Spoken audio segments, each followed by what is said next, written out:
បាទសួស្តីបងប្អូននេះគឺថងវិកចប់ផ្លែលម៉ើបាទថងវិកចប់ផ្លែលម៉ើ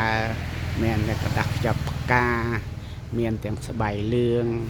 បាទស្បៃខៀវស្បៃលឿងស្បៃខៀវសម្រាប់យើងច្រកផ្លែលម៉ើបងប្អូនបាទហ្នឹងហើយបងប្អូនត្រូវការប្រមាណក៏បានដែរបោះដុំនិងលក់រាយបាទលក់រាយក៏បានបោះដុំក៏បានបងប្អូនទិញដុំបោះដុំឬទិញយកទៅលក់បន្តអូខេបាទអរគុណច្រើនហ្នឹងហើយបងប្អូនត្រូវការអាចតំណែងខ្ញុំមកបាទនឹងឯង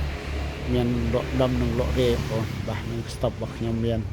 បាទរាប់ពាន់រាប់ម៉ឺនបាទរាប់ម៉ឺនបាទរាប់ម៉ឺនរាប់សែនបងប្អូនបាទនឹងឯងរាប់សែនដុំបងប្អូនត្រូវការ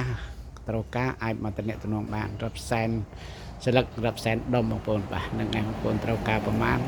បានប៉ុណ្ណឹងបាទបក់ដុំនិងលក់រាយយកលក់បន្តក៏បានបងប្អូនបាទនឹងខ្ញុំលក់ជូនទូថ្លៃបងប្អូនលក់ជូនដើម្បីឲ្យបងប្អូនយកទៅចំណេញបាទហ្នឹងឯងយកទៅចំណេញបងប្អូនបាទហ្នឹងឯងបាទអូហ្នឹងឯង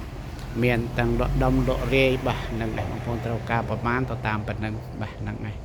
ត្រូវការពាន់បានពាន់ត្រូវការម៉ឺនបានម៉ឺនបាទត្រូវការសែនបានសែនបងប្អូនណាហ្នឹងឯងត្រូវការសែនស្លឹកបានសែនស្លឹកបាទហ្នឹងឯងអូហ្នឹងឯងបងប្អូនត្រូវការអាចតំណែងខ្ញុំមកបាទហ្នឹងឯង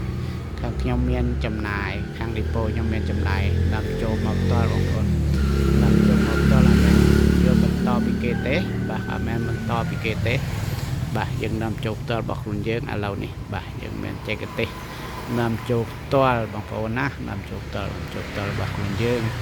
អត់មានយកពីគេបន្តទេបាទហ្នឹងហើយបងប្អូនបាទអរគុណច្រើន